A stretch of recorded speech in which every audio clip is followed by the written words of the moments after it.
Fala pessoal, beleza? Eu sou o Fábio e esse é o canal Resenhas Dois Perdidos no Tempo. Toda segunda e quarta, 6 da tarde, tem vídeo novo, falando de RPG, falando de quadrinhos e sempre tentando trazer uma curiosidade, um comentário interessante, uma informação adicional, para você conhecer um pouquinho melhor o que a gente estiver apresentando aqui, beleza?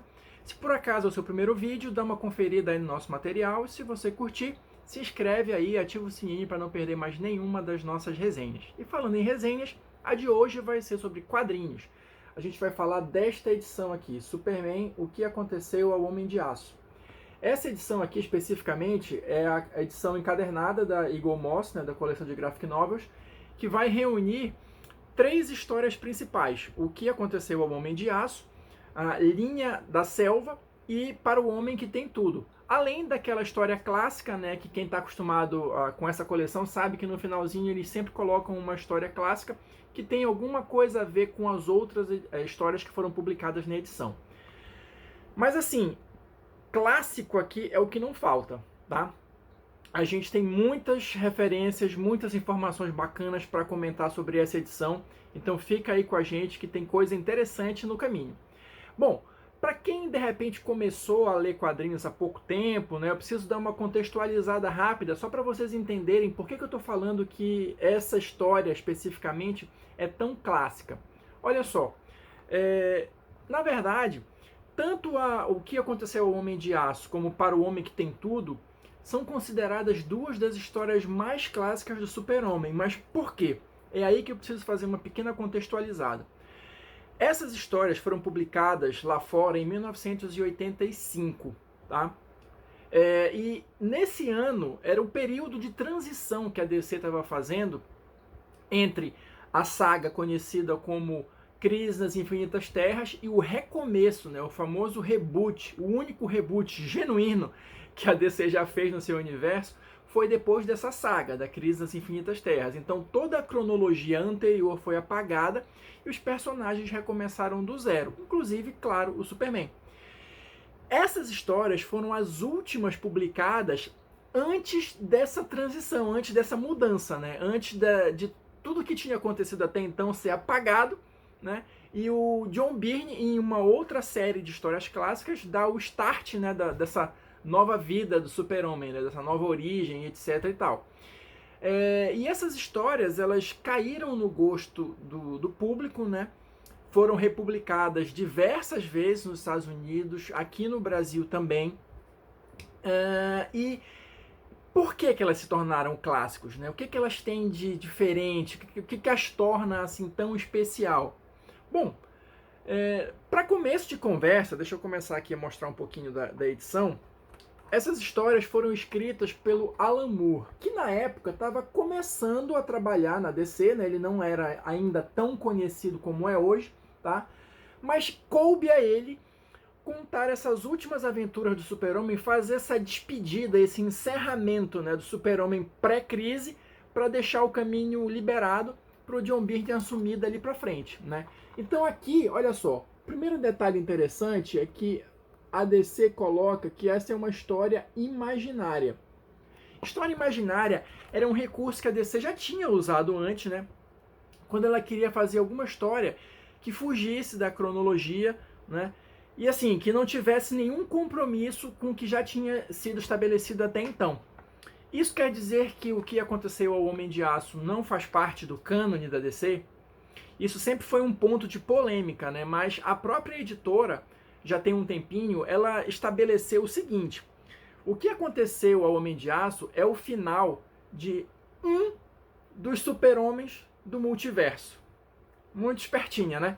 Enfim, não quis fechar a questão, não quis dizer que era do Homem de Aço da nossa realidade, né, da nossa Terra, mas enfim, isso em nada tira a graça da história ou a importância, né? E aí, cabe a cada um, depois de ler, julgar se quer encarar isso como um final de um super-homem qualquer que existia no multiverso ou do super-homem da nossa Terra. Mas assim, isso é só o começo da história, né? Como eu falei, ela foi escrita pelo Alan Moore, mas ela foi desenhada pelo Curt Swan, tá? E nessa primeira parte teve a arte final do George Pérez. O Curt Swan, ele é um dos desenhistas clássicos do Super-Homem. Ele durante muito tempo foi considerado o traço definitivo do herói, né? Então, nada mais justo que coubesse a ele, nos desenhos, encerrar, né, esse capítulo da história do Superman, né? O que aconteceu ao Homem de Aço, na verdade, foi publicado em duas partes nos Estados Unidos, tá? A primeira, que é essa que eu estou mostrando para vocês, saiu em Superman 423, tá? Em 86, na verdade. Eu tinha falado 85, mas essa história é de 86. E a segunda parte saiu em Action Comics 583, tá? As duas partes foram escritas pelo Alan Moore e as duas foram desenhadas pelo Curt Swan, tá? Mas do que trata a história em si?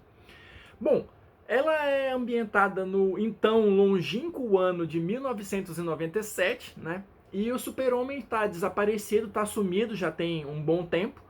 E a Lois Lane, deixa eu mostrar ela aqui para vocês, vai dar uma entrevista, né, para um outro jornalista, justamente relembrando como foram os últimos dias do Super-Homem, né? Como se deu esse sumiço e tal, e como é que foi essa história, né?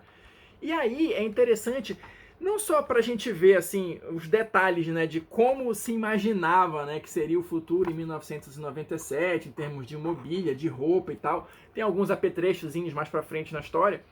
Mas aí é bacana porque a Lois vai recontando, né, esses últimos dias do Super-Homem e nessa história ela vai dizendo como foram os últimos embates dele com inimigos clássicos, como o Bizarro, que eu acabei de mostrar aqui, né, como aparece um monte de gente aqui, o Galhofeiro, o Homem dos Brinquedos, né, Metalo vai aparecer aqui mais à frente, o Brainiac e o Lex Luthor, né, juntos aqui num tipo um híbrido. Então, assim, eram os vilões clássicos do Super-Homem na época, né? Olha aqui o Metalo que eu tinha falado, né? Então, é como se o Alan Moore fosse contando como seria o último confronto do Superman com cada um desses inimigos. Então, é uma história repleta de um clima de nostalgia, né, de várias homenagens à Era de Prata, né? Olha, a gente tem aqui o Homem de Kryptonita, né? O Krypto, o supercão que estava no espaço e volta e tal. Então é um grande encontro, na verdade, de personagens clássicos, né? Tanto do Superman e dos inimigos, mas também do elenco de apoio, né? A gente vai ter a Lois Lane, vai ter Perry White, Jimmy Olsen, enfim. Olha, vai ter a Legião dos super-heróis com a Supermoça, né, visitando o Superman. Detalhe que essa Supermoça aqui, ela é uma viajante do tempo, porque a Supermoça daquela época, né, morreu na crise nas Infinitas Terras, né? Então até o fato do Superman encontrar com a prima dele viva ainda e tal, né, ele chega no final, chora, né?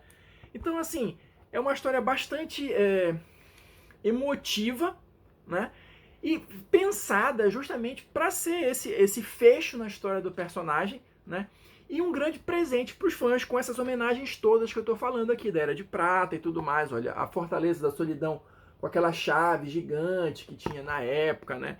É tipo um abandono também desse lado mais, entre aspas, infantil do personagem, né? Que existia até então, né? Deixando o caminho limpo para, como eu falei, a nova equipe criativa, né, criar uma nova versão do personagem, né? Olha, a gente tem aqui Jimmy Olsen e Alana Lang reassumindo, na verdade, identidades heróicas que eles tiveram em algumas histórias da Era de Prata. Então, assim, os fãs que tinham lido essas histórias, com certeza pegaram todas essas referências e muito mais. A gente tem que dar uma pesquisadinha, né, para entender algumas coisas, mas ainda assim, a história, ela faz muito sentido e ela te passa essa sensação que eu tô falando de nostalgia, né?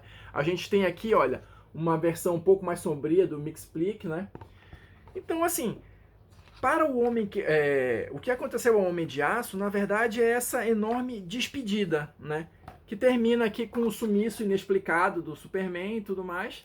E o final da entrevista da Lois Lane, né? Eu não vou dar detalhes, né, mais detalhes, mais minúcias da história, porque se alguém ainda não leu, eu recomendo que leia, que vale muito a pena.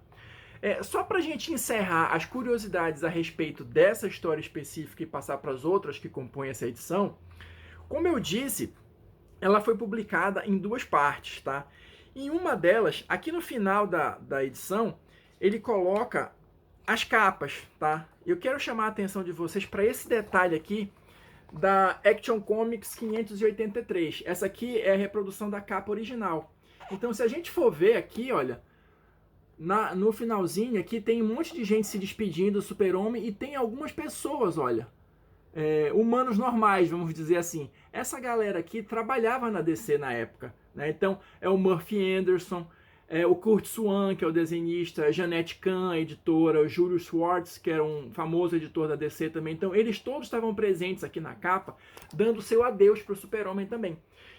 Qual é o detalhe disso aí? Essa capa foi refeita pelo Brian Bolland em 2009, né? Só que quando ele refez, ele tirou esses humanos normais, a galera que trabalhava na DC. O único que permaneceu foi o Julius Schwartz, tá?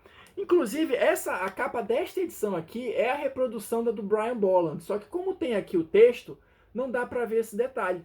Eu vou botar aqui nos defeitos especiais uma reprodução dessa capa para vocês repararem que realmente não tem os outros integrantes da DC. Restou só o Julius Schwartz, né? Enfim, só um detalhezinho, mais uma curiosidade, né, sobre essa história. E a gente vai passar para a próxima aqui dessa edição, que é um encontro inusitado, eu diria, do Super-Homem com o Monstro do Pântano, tá? Também escrito pelo Alan Moore e desenhado, deixa eu tentar aproximar aqui, pelo Rick Veitch. Rick Veitch, também só uma curiosidade, alguns anos depois ele assumiu os roteiros do Monstro do Pântano. Essa história aqui, é a Linha da Selva, ela foi publicada na DC Comics Presents 85, no ano de 1985. Alan Moore já estava reformulando o Monstro do Pântano desde 1984, tá? Então, ele escreveu essa história, né, promovendo esse encontro que não é muito comum da gente ver nos quadrinhos, né, do Superman com o Monstro do Pântano. Aqui, ele vai estar envolvido com uma questão de um fungo kryptoniano e tal, que faz com que os poderes dele falhem e tudo mais. Em termos de roteiro, não é uma história que você diria que é um grande clássico. Mas, uma vez mais, a sensibilidade e a forma como o Alan Moore conta a história faz a diferença. Eu separei só um trechinho aqui para mostrar para vocês. Os poderes do Superman, como eu falei, começam a falhar. Só que ele fica com medo, que não é uma situação que a gente normalmente vê o Super-Homem. Então, olha só, ele fica pensando aqui e tal, e ele desiste de ir voando de casa para o trabalho, porque e se os poderes dele falharem no meio do caminho, ele cair e morrer? Né? Então ele pega o metrô, ele está com uma cara de assustado aqui e tal. Então, assim, esse diferencial, essa dimensão humana do Super-Homem, a gente não está muito acostumado a ver nas histórias, e o Alan Moore trabalha isso muito bem, muito embora seja uma história curta, uma história fechada, não faz parte de nenhuma grande saga nem nada, mas enfim, é só uma curiosidade. Aí, claro, depois a gente vai ter, né, o famoso encontro, né, dos dois personagens. O Monstro do Pântano vai auxiliar o Superman com essa confusão aí do fungo e tudo mais, até que ele possa recuperar os poderes, né, e voltar a ser super e seguir a vida dele normalmente, né? E aí o Monstro do Pântano se livra da ameaça para ele. Como eu falei, uma história simples, mas ainda assim tem as suas curiosidades, tem os seus atrativos. E finalmente a gente chega na história que fecha essa edição, né? Tirando a clássica que eu vou falar daqui a pouquinho, que é Para o Homem que Tem Tudo. Também um grande clássico do Super-Homem. Se você não leu ainda, por favor, leia, tá? Essa história saiu também em 1985 na edição do Superman anual 11, tá? E antes de a gente entrar na história em si, eu preciso mostrar para vocês que ela foi escrita pelo Alan Moore, óbvio, né? Mas foi desenhada pelo Dave Gibbons, tá? Se você não está ligando o nome à pessoa, Dave Gibbons, junto com o Alan Moore, criaram outro mega clássico dos quadrinhos chamado Watchmen. O Watchmen não tinha sido publicado ainda nesta época, tá? Essa história é de 85, o Watchmen saiu no ano seguinte, 86, tá? Mas é uma colaboração da mesma dupla criativa. E aqui, qual é o lance? Você vai ter curiosidade também, você vai ter o aniversário do Super-Homem, né, que segundo essa história aqui é estabelecido como 29 de fevereiro.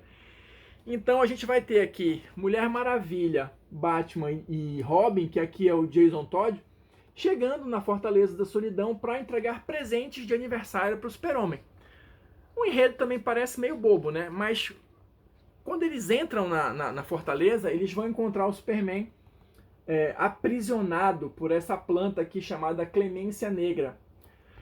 Ela cria, na verdade, uma prisão mental que seria você viver num mundo alternativo onde todos os seus desejos ou os seus maiores desejos seriam realizados. Tá? Essa Clemência Negra também foi uma invenção do Alan Moore. É a primeira história em que ela aparece aqui. Depois ela passou vários anos no limbo dos quadrinhos, mas de uns tempos para cá ela começou a ser reutilizada por outros escritores em outras histórias, né? Do Lanterna Verde, do Arqueiro Verde, da Supergirl, enfim. Relembraram da existência da Clemência Negra e ela foi reintegrada ao universo DC, por assim dizer. Então, enquanto os heróis tentam entender o que está acontecendo com o Super-Homem, ele está vivendo, olha, num Krypton que nunca explodiu, tá com o pai dele aqui e tudo mais, está casado, tem filhos e tudo, mas enfrenta alguns dilemas, algumas questões existenciais. Então, será que era realmente esse o maior desejo do Super-Homem? Será que ele seria feliz se o planeta dele não tivesse explodido e tudo mais? Com base nisso que a história se desenrola, né? E a gente vai descobrir mais lá pra frente que o grande vilão é o Mongul, né? Ele aprisionou o Super-Homem, né, usando a planta lá, a Clemência Negra, e enquanto a Mulher Maravilha tenta amigavelmente convencê-lo a desfazer a situação, o Super-Homem está preso, tentando também, começa a perceber que tem alguma coisa errada, fica tentando se livrar daquilo, e o Batman e Robin ficam num esforço para tentar tirar a planta do Super-Homem, né? Isso é mais ou menos o desenrolar da história, né? Então, enquanto a porradaria come, o Superman está lá discutindo questões existenciais e tudo mais, com os filhos, etc e tal. Até que num momento, o Batman consegue tirar, né, a planta, e a planta, na verdade, se fixa nele. Mas, pelo menos, o Super-Homem se liberta, né? A gente tem aqui algumas imagens bem bonitas, imagens clássicas do Dave Gibbons, né? O Superman se liberta e vai atrás do Mongul, tá? Enquanto isso, né, o Robin é que vai meio que salvar a pátria do Batman, removendo a planta. E o Superman já tá lá na porradaria com o Mongul. Enfim, essa é só a trama básica da história, né? E aí a gente já vai encaminhando para o desfecho.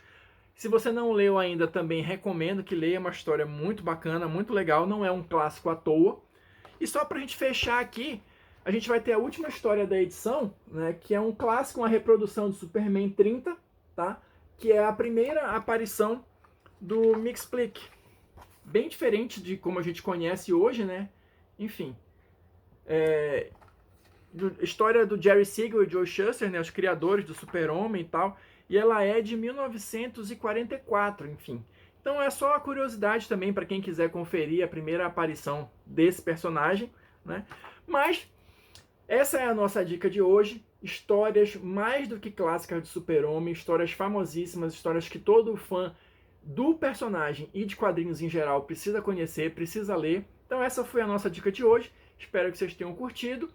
Se você assistiu o vídeo até aqui, muito obrigado. Se curtiu, deixe seu like. Se não curtiu, deixe o dislike. Só diga por que você não curtiu para a gente ter oportunidade de melhorar nos próximos vídeos, beleza? Então a gente se vê numa próxima resenha. Falou, pessoal!